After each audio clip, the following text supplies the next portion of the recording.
Amphibia has come to an end. This show has meant so much to me, and I'll be doing a review of the show later on down the road. And to celebrate this 3-year anniversary of the series premiere, I thought it would be great to rank the top 10 best Amphibia episodes. For this list, I'll be looking over all 106 episodes of Amphibia and ranking them based on their humor, character moments, emotional weight, story significance, and how they impacted me. My list isn't your list, so you have a different top 10 ranking. Please share it down in the comments below. Now, before we start, here are a few honorable mentions that were so close to making the cut. The Dinner. This is one of the few episodes where the entire Calamity Trio are actually in an episode together. So it was interesting to see the fully changed characters, or at least partially changed, act around each other. It was a lot of awkward tension, and showed the girls still had a lot of wrinkles in their friendship to iron out. The First Temple. Easily the best of the Temple episodes, this episode allows for some creative puzzles and environments, and it all culminates in a giant game of chess, Flipboard. Also, I'm glad that the turmoil between Anne and Hop Hop continued into this episode, showing that the reconciliation at the end of the previous episode wasn't as clean cut as we thought. An emotional episode with themes of forgiveness and learning to let go. Wally and Anne. Who would have thought that one of the best episodes of Season 1 would be with the most unlikely duo, Anne and Wally. The journey that they go to find a mythical creature allows for us to get to know Wally better, and it's a great stepping stone for Anne's character growth towards becoming her own person. Also, I just love the Moss Man's design. It looks serene and simple, but it has a lasting impression. Wax Museum. This small crossover with Gravity Falls feels like a great callback to the former series. The callbacks and Easter eggs in the episode are great, especially with Matt having worked on Gravity Falls. Also, Alex Hirsch returning to the role of Grunkle Stan, or the Curator, and Frog Seuss is just so nostalgic and enjoyable to hear. Marcy at the Gates. I know you were probably expecting this to be on the top 10, but I still stand by my decision. Still an amazing episode, though, that introduces us not only to the city of Newtopia, but the first real appearance of Marcy. And Marcy eats up the screen with every time she gets. She's this adorable nerd that loves video games, D&D, and is clumsy as hell. And she cements herself as one of the best characters of the show. Seeing Anne and Marcy's interactions is just too adorable, and I love the continuity of Sprig not wanting to trust Marcy after Sasha, only to literally gain her trust by the end of the episode. A great episode with an ominous final scene that leaves you wanting more. Froggy Little Christmas. Just a great holiday episode that still ties into the main story, unlike most cartoon holiday specials. It's full of joy, wonder, and humor, especially with the Planters never hearing about Christmas and they struggle to understand the holiday. It's a nice, wholesome episode with great action between Anne and Andreas, as well as a great song by Rebecca Sugar. Now, with those out of the way, let's ribbit, jump on in it.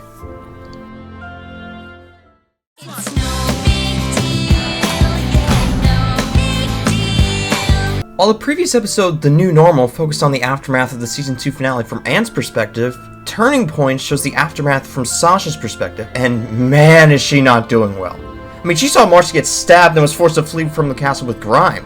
After hitching a ride on Joe Sparrow back to Wartwood, the citizens ask about the whereabouts of Anne and the Planters. Unsure of what to tell the town, the duo reveal the truth about Andreas, but also lie about Anne sending them there to protect the town. This obviously doesn't go well with Sasha, who's kind of going through an identity crisis at the moment. And this episode is a great culmination of Sasha's character arc. After the events of True Colors, she feels immense guilt about what she did to her friends and how she basically endangered the entire world of Amphibia. She feels so depressed and guilt-ridden that she believes not worthy of stepping into the Planter household, choosing to sleep in the barn with Bessie and Michelangelo. And her guilt only intensifies once the residents of Wartwood pay them a visit. They constantly remind her of all the things Anne has done to improve herself and how she shattered the shred of trust the girls had left, all because she wanted to stay in control.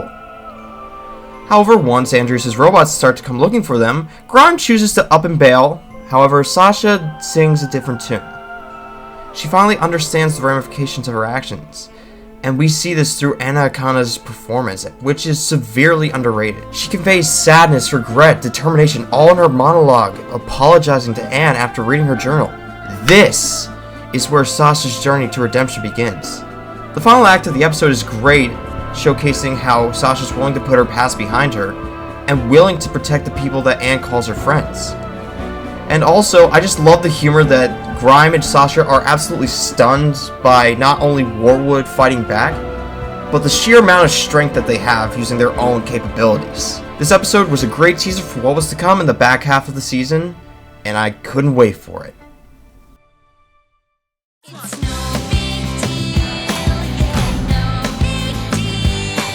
The other Season 3 episode that takes place in Amphibia, why are the best episodes of 3A still in Amphibia? There were only 2. It's Olivia and Yunan. This episode put a lot more focus on 2 characters, Olivia and Yunan, who should have gotten more screen time in Season 2 to flesh them out. The opening scene with Olivia and Marcy looking out at the great landscape of Amphibia, with lots of greenery and sunshine, was absolutely beautiful. And then the sun switched to a barren wasteland filled with radioactive waste, mining and excavation machines tearing up the world, and a sky that's no longer blue and sunny, but gloomy and filled with smog. It's a great contrast that signifies how depraved this world has become now that Andres has revealed his true colors. The episode is pretty simple. Olivia and Yunan are trying to find Marcy and set her free, but the scenes between the 2 ladies, Olivia and Yunan, helps to build their bond, and it shows a great chemistry between the 2, which is probably why so many people started shipping them. It's the small moments, like Olivia asking me to be put down, and Yunan's reaction to the enslaved creatures help to add small layers to these characters, even if we haven't spent much time with them. Once they get to Marcy, they're able to free her from her rejuvenation tank, which is labeled Host. Thanks, headband guy. However, the projector scene is atmospheric in showing the fears of the characters. But seeing Marcy forced to face the fears that her friends may not want to be her friends after what she did is heartbreaking. However, I found it hilarious that the great General Yunan, Scourge of the Sand Wars, defeater of Ragnar the Wretched, and the youngest dude ever to receive the rank of general in the Great Utopian Army, was just afraid of a grub hog. But the ending of the episode is what many people remember. It's extremely haunting. We finally get to see the proper introduction of the core, a collection of Amphibia's greatest minds, preserved for all eternity. But watching Marcy get strapped to a chair, then essentially possessed by the core, is downright bone-chilling. Haley Ju's performance and blood-curdling screams are enough to send chills down your spine. With Andres giving the core its new host, we're introduced to the bone-cracking, evil-smiling villain, Darcy, and thus ends the episode on a bleak and horrific note.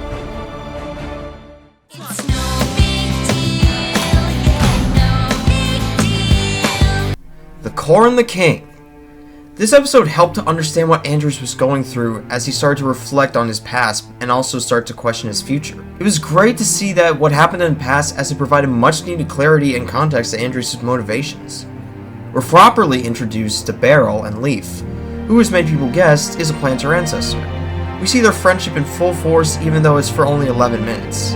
My only gripe is that I wish we got more of the friendship so we could eventually feel sad when the group falls apart.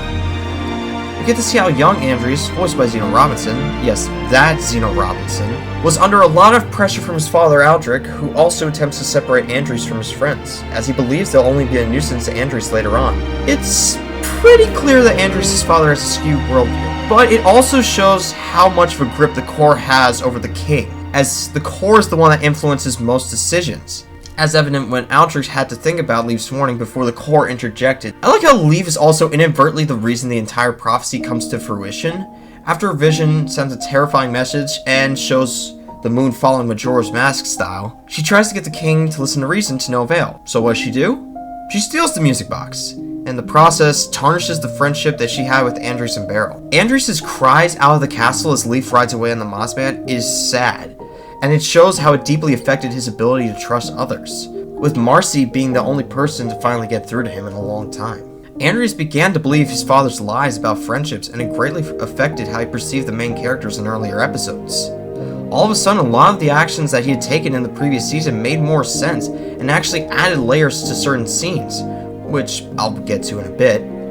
But for now, it shows how one group fell apart, and is a dark contrast to what the Calamity Trio could become if they followed down the same path.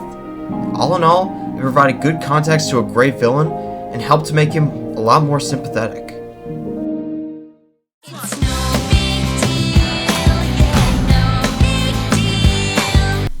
A Calm Before the Storm episode that greatly focuses on how Anna's changed and how Sasha hasn't. And what better way to show this than with a battle of the bands? To ease tension because of Sasha and Grime's presence in Warwood, the town holds a battle of the bands. The girls plan to sing a song that Anne wrote about Amphibia, but after Sasha changes it too much for her liking, she ends up walking out on them. And I like that Anne is taking a more proactive role in the friendship, asking if they can perform a song that she wrote rather than go with Sasha's usual.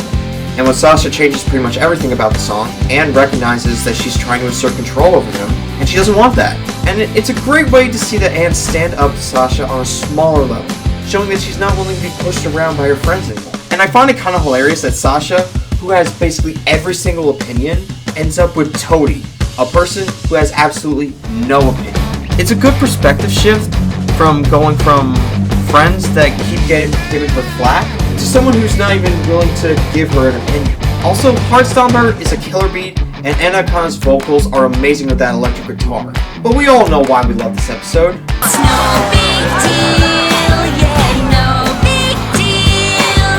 Find a way to start again, brush off the dirt and make some friends. Yes, No Big Deal. No Big Deal is a great song that not only you can bop to, but it helps to understand Anne and the show as a whole. Anne was stuck in this world with no idea how to get home, so she did the best she could. And the world grew on her to the point where she called it home. The lyrics and vocals of Brenda's song, Haley Chu and Anna Akana all work in great harmony that you just get lost in the moment. It's a great representation of Anne and her growth, as well as the themes have changed for the show.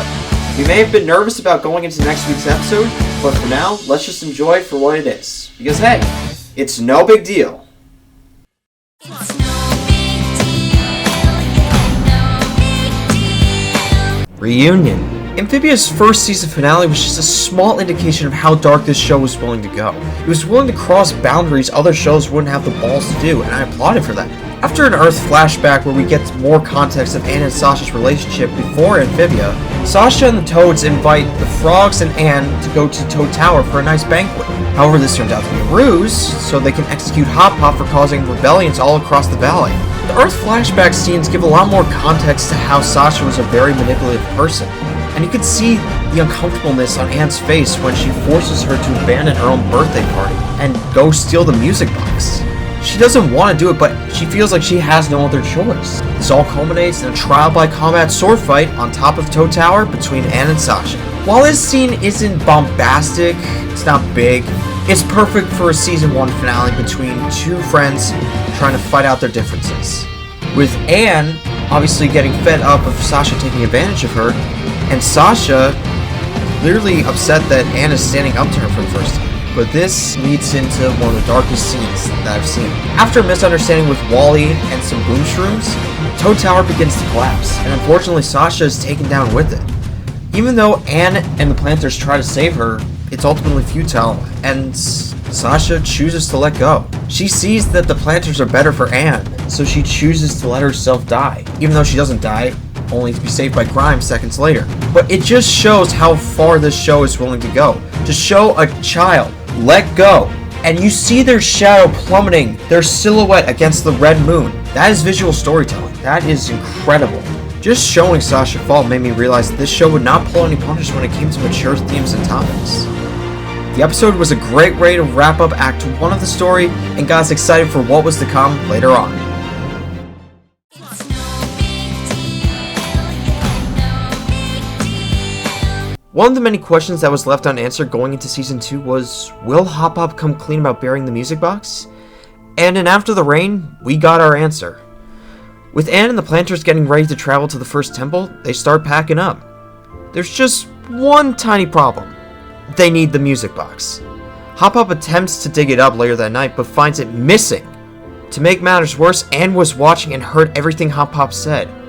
With no other options, Hop Pop comes clean about burying the music box, and to no one's surprise, Anne feels angry, but also betrayed. Anne considered Hop Pop to be her family, and Hop Pop felt the same, so for him to be keeping a secret like this from her, especially since it could help her get home, she feels like the one adult she could count on betrayed her. With Anne gone, Sprig and Polly look for the music box while HP goes to reconcile with Anne. While the B plot of the episode is alright, I found the inner conflict with Hop Pop and Anne to be much more enticing. You could see Hop Pop wants to tell Anne something so bad, but he looks like he's been too afraid to say something. This episode also finally answers the question many of us have been wondering. What happened to Sprig and Polly's parents? We know that they died, but this episode made it clear that they died horribly.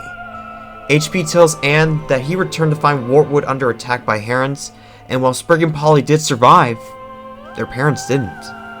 Hop Pop's speech about failing his family and wanting to protect them helps to clarify a lot of traits that he has that have been present throughout the series. He wants to follow rules because he doesn't want anything unpredictable to happen to his family. He's very protective of his grandkids due to him failing to protect his kids. He loves the old ways because it reminds him of a better time and makes him nostalgic. Having a character racked with survivor's guilt is very tricky to pull off, but Amphibia pulls it off, and we can see why HP buried the music box, and how he's come to regret it as he considers Anne to be part of his family. And while Anne does ultimately forgive him, the events of the episode have long-lasting effects on the characters. It's oblique, but essential in moving the plot forward and bringing the characters to new places.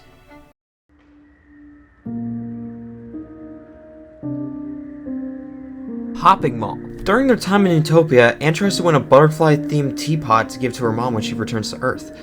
And besides Hop Pop trying to save money and ultimately failing, and Polly haggling a gold bucket and Michelangelo, that pretty much sums up the plot of the episode. But the A-plot is so compelling by its simplicity, as it means so much to Anne that you feel invested in what's going to happen.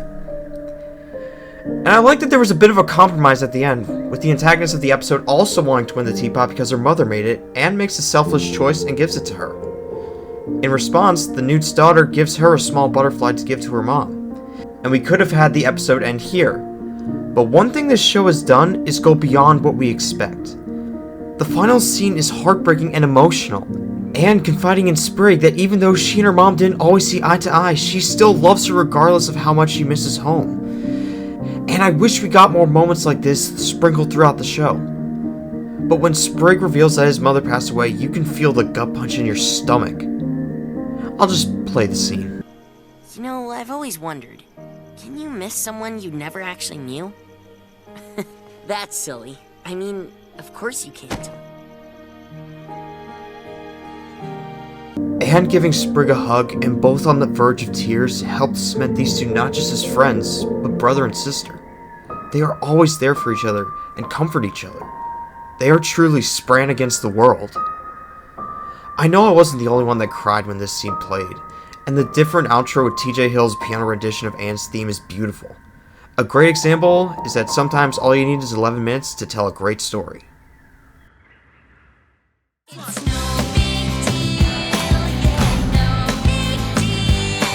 The action-packed 48-minute penultimate episode is the ultimate spectacle to behold for animation. With the invasion underway, the group tries their best to push back Andres and the Core's forces, all the while coming to terms with who they are now. Finally seeing Marcy inside the Core was great as we got to see that they tried their best to keep her buried, and how she now gets to live her dream of going on a fantasy adventure. However, she realizes the faults of forcing those you love to do the things you want is wrong. It's a great character moment that shows she's finally willing to accept the reality of her situation. I'm also glad that the human characters were given a substantial role, even though some of them were just, quick and you'll miss it cameos. Especially the Boon Choys and Mr. X, helping out on the streets and being an inspiration to Anne. Sasha and Anne's fights feel like perfect contrasts to where they started, like they're fighting the past versions of themselves. Darcy is, in a sense, like Sasha, who wants to control everything, and Andreas is someone who allows others to walk all over him and force him to do things he may not want to do. The fights are brutal, and you can feel the intensity in the room, especially when Grime loses his arm and Sasha slashed in the back. Seriously, how is she okay after this? But it finally allows for Sasha to prove that she's not the manipulative queen she once was. And with a slash for sword, her character arc is complete. And finally understanding who she wants to be was inspirational. As you can see, she wants to love herself, and the Planters and Amphibia gave her that love. Her fight with Andreas has gravitas and great animation. It's not just a physical battle, but a battle of words too. Leaf's letter to Andreas was heartbreaking, and Keith David gives a performance that should cement Andreas as one of the great Disney villains. The grief and sorrow in his voice that his friend moved on and still remembered the good times while he could never get out of the past is just heartbreaking. And I like that he doesn't just heel turn on a dime, because that would have been cliche as hell. I like that he surrenders and allows Anne to go through him like Goku went through Piccolo. It's a jam-packed episode that never feels rushed or bogged down, and ends on an ominous note that sets up the final battle for Amphibia.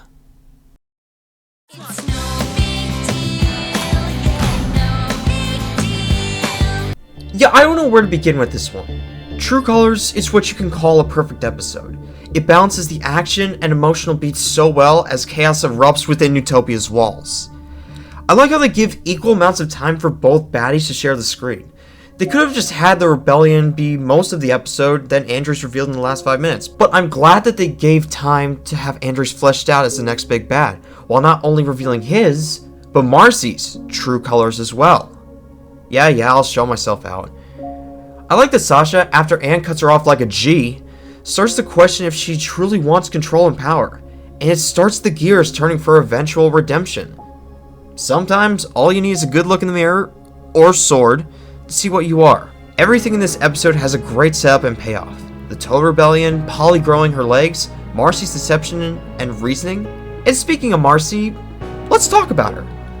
Marcy, who I'll do a deep dive on later on, is one of the most tragic Disney characters I've seen. Her struggle to accept reality and ultimately make choices for her friends that not only separated them from their families, but also put them through absolute hell for months was hard to watch. Haley Ju gives another phenomenal performance as Marcy breaks down when she is metaphorically and literally alone. When Andres drops Sprig after the big battle, that's when the floodgates open. Anne's best friend, someone she loved, someone who showed her how to be a better person, was suddenly taken away from her by a colossal asshole. And her line as she activates her calamity powers says everything we need to know. Give him back. Give him. She absolutely destroys Andres, with him only being saved by her powers being too much for her to handle. And it seems like the episode is going to have a cliffhanger, and then this fucking scene is the reason we got a content warning right before the episode. It's difficult enough seeing an animated character get impaled. I mean, that's just dark enough on its own. But a 13-year-old child who is stabbed by a pseudo-father figure is downright horrific. And it ends season 2 with Anne and the Planters now on Earth and no idea what they can do next. They, along with the audience, are just as confused about what's in store for these characters. It's no big deal, yeah, no big deal. Now, change has been something that's been very difficult for me, and I've always struggled with trying to change and adapt to situations. That's why the hardest thing really struck a chord with me. Seeing all 3 girls access their calamity powers was incredible on its own, and just seeing them get to use them with their own skills as a base was perfect, with a perfect guitar rendition of No Big Deal playing in the background. I'm glad that Andres got some redemption in the finale and at least seems to be at peace. But once Anne took the stones and absorbed their power, and she said goodbye to Sprig, I was basically a non-stop waterworks festival. I was crying so much my dad had to come down and support me through the rest of the episode. I have never cried this much for a show, ever, animated or live action. And watching Anne pass away was heartbreaking, and even though she came back, she's a fucking clone, the Guardian said so, you can't tell me otherwise. She had to say goodbye to the world that she loved, her surrogate family, and her best friend. Those goodbyes absolutely destroyed me, as it didn't just feel like the characters were saying goodbye to each other. It was like Amphibia was saying goodbye to me and to the fans of this show. Anne and Sprig's goodbye was the hardest thing to watch, but Anne reassuring him that they would be friends no matter where they were was so touching to me. And that last hug between Anne and Sprig is one of the most beautiful shots I've ever seen in a cartoon. The epilogue was great, and it shows that neither Amphibia nor the girls have forgotten about their adventures or what each world has meant to them. And this episode's ending with Anne's message about change was a chef's kiss. The opening of Frog exhibit at the aquarium of the Pacific, I've been to that aquarium before, was absolutely perfect. I love how this series tells us that even though it's maybe going away, it's okay to let something go, as you'll always cherish the memories you had with it. And you'd be surprised that eventually what you let go will find its way back into your life. But this episode was also a big perspective shift for me. I can finally see that it was okay to let things go, to move on. And I've actually started opening up myself a lot more to my friends and to my family. I've been more active socially. I made more videos on this YouTube channel because of The Hardest Thing, and I have to thank Matt Braley and the crew and the cast for doing that. Series finales are very hard to get right, as you gotta wrap up so much plot while still appeasing the fans. But Amphibia delivered was arguably a realistic, yet satisfying finale that stands as one of the best series finales of all time. Whether or not we get more Amphibia content down the road, I'm glad and happy that we got to spend time with these characters and enjoy the story that they had to tell. And that's my list. Amphibia is now one of my favorite animated shows of all time, surpassing greats like Avatar: The Last Airbender and Gravity Falls. But what are your thoughts? What are your favorite Amphibia episodes? Make sure to leave them down in the comments below. Till next time, Oopa da Boopa!